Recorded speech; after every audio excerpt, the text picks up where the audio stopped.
Good morning, Buckeye Gordon. I want to talk about the time I went into the military, took boot camp at Fort Leonard Wood, Missouri. Um, Schooling was at Fort Leonard Wood, Missouri, and I went in September of 1976.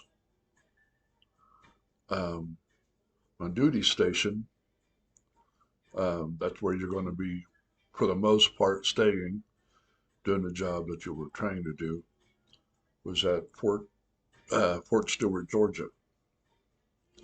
It was a really nice base, very modern. Uh, Rooms were almost private. You only had two, sometimes three guys to a room.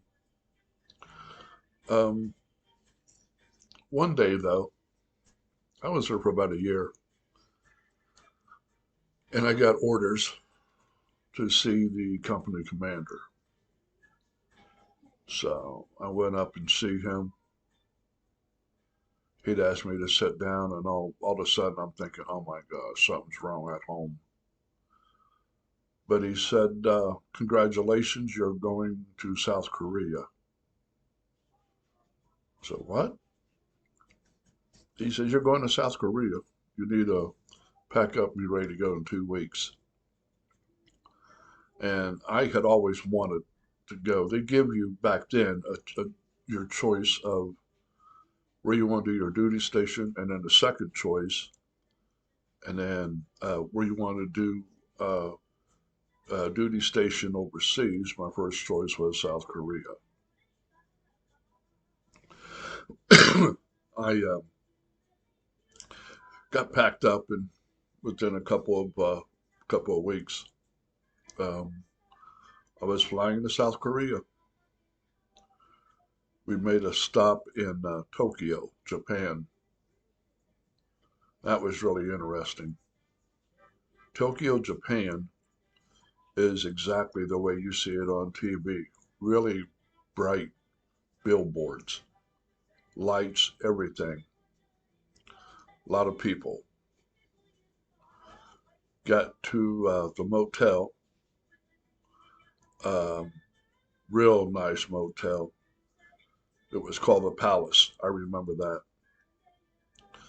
And they told us that we were in the lobby, and there was this big stand that had little pockets in it. And they said, look for your food voucher. It'll be in the little pocket. So everybody's going up towards this stand to get their food vouchers. I noticed mine. I seen my name. I was a little bit away from it. By the time I got there, it was gone. So somebody had taken it. So I went and told the person, and they gave me another one. Um, they told us to be down um, at the restaurant for our meal uh, at 1800 hours. That's about 6 o'clock in the evening. And it was really fancy. They had blue uh, tablecloths. The waiters wore tuxedos. They actually had that, you know, how they put the little towel around their arm. They had that. And we placed our order. And we didn't really know what it was. We had to ask because it was in Japanese, obviously, the menu. So anyhow, we placed our order. It was about five or six of us to a table. They came out with the food, put it down, and man, it was like real fancy. The plates were fancy, the silverware and all that, and we didn't know how to act. We really didn't. And we noticed the waiters in their tuxedos with the towel over their arm. They were just laughing at us because they knew we didn't know what to do.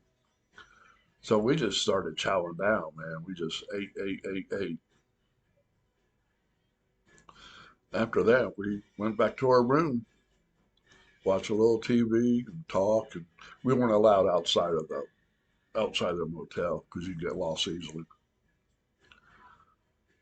But we got up the next morning early, got on a bus, um, went to the airport. They put us on a plane to South Korea.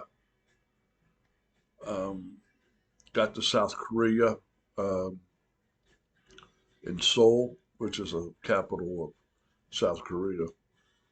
Really modernized. I was kind of surprised. I really wasn't expecting much, but it was a nice airport, nice city. So we were sitting around this airport, and everybody went to different duty stations in South Korea.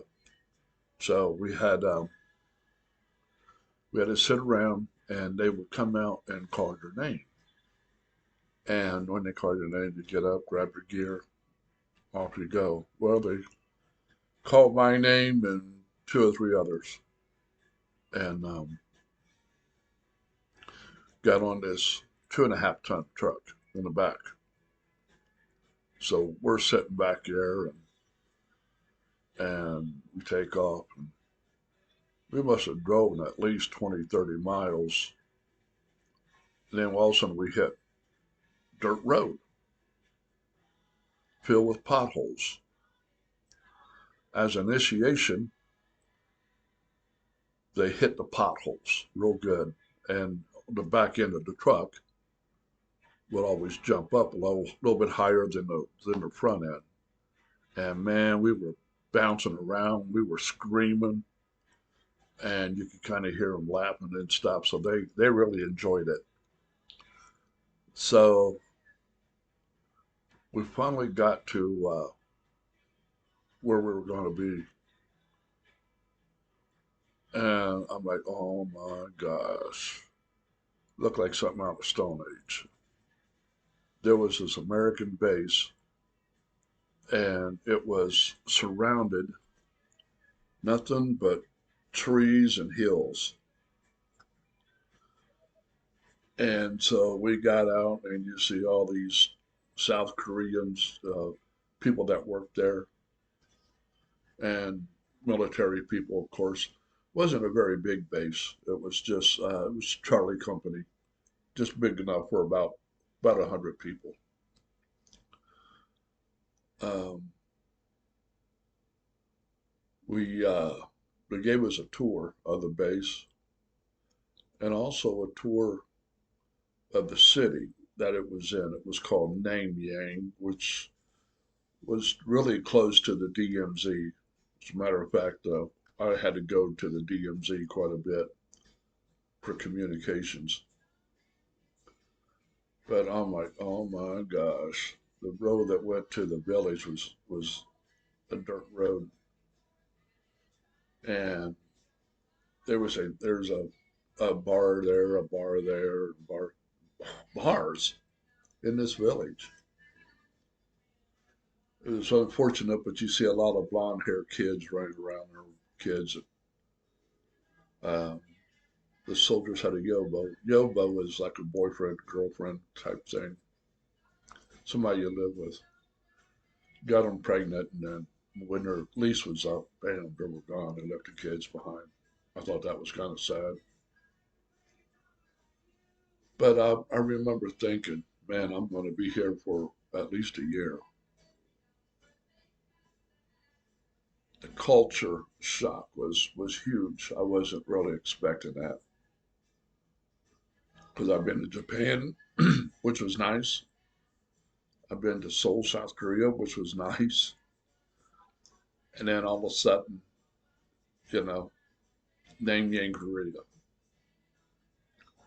So to say the least, I was really shocked by the things I've seen. I want to thank you for listening. If you would subscribe and like. When you like this video, it pushes out to other people.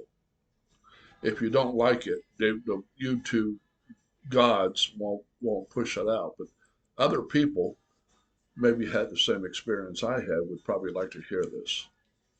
So if you would subscribe, like, and comments, I'd love to hear from you. I want to thank you to listen, and we'll see you next time.